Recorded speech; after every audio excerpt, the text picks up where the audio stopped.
First time আমি মিন্ত্রা থেকে কিছু শপিং করলাম। ফ্লিপকার্ট, মিশো এইসব থেকে তো শপিং করা হয়, কিন্তু মিন্ত্রা থেকে কিছু শপিং করা হয় না, কারণ ওখানে সবসময় দামটা একটু হাই থাকে। তো এখন সেল চলছে, তাই আমি একটা সুন্দর সোয়েটার অর্ডার করেছি। তো দেখি কেমন এসছে আর তোমাদেরকেও সেটা শেয়ার করি। তো চলো পার্সেলটা খোলা যাক।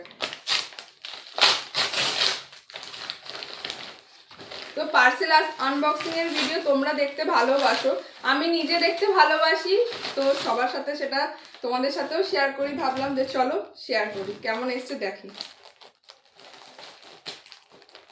তো তোমরা মিন্ত্রা থেকে কোনোদিন কিছু কিনেছো কিনা সেটা অবশ্যই আমাকে কমেন্টে জানিও, আর সেই প্রোডাক্টগুলো কেমন হয়েছে সেটাও আমাকে কমেন্টে জানিও। তো মিন্ত্রার প্রোডাক্ট আগাগোড়ায় ভালোই হয়, তবু আমি কোনোদিন তো কিনিনি, তাই একটু টেনশানে ছিলাম যে কেমন আসবে না আসবে। তো চলো দেখি কেমন এসছে আর তোমাদের সাথেও শেয়ার করি।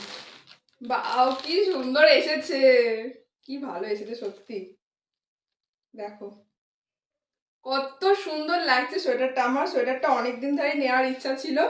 তো চলো পরে দেখাই তোমাদের কেমন হয়েছে। তো আমি তো সোয়েটারটা পরে চলে এসেছি, দেখো কতটা সুন্দর দেখতে লাগছে, আর এই ভি শেপটা আর এখানে এমব্রয়ডারি কাজটার জন্য আরো ফুটে উঠেছে সোয়েটারটা। তো এই সোয়েটারটার দাম কত হতে পারে তোমরা অবশ্যই গেস করে কমেন্টে জানিও আমার। তো দেখি কে কজন তোমরা ঠিক গেস করতে পারো।